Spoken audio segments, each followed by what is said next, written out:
yung mga mais.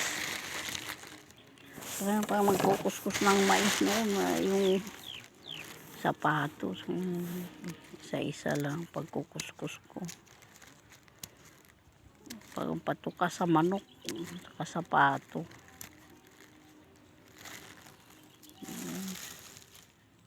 Pinupulot lang. Pinupulot lang dyan sa may isa dito.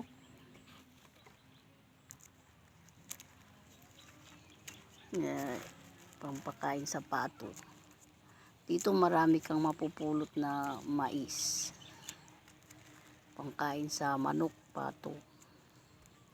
Pagkatapos nilang mag-harvest. Ganito ang buhay probinsya. May mapupulot ka kahit paano sa mga lugar-lugar. Maglakad ka, mapupulot mo ang mais. Ay siyempre, kapag ang mga bata utusan mo, mamumulot. Ako naman ang taga-kuskus ng kanilang pinulot na mais. Yun o, yung anak ko. Ayun.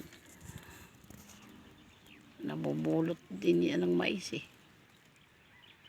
Nagkakamping-kamping siya. Yan.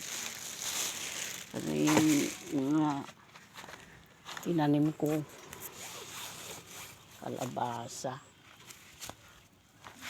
Kalabasa ulit. Yan.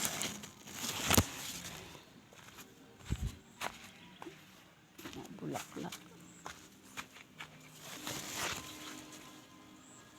Yan. Malaki. Diba? Sunog namin yung basura namin.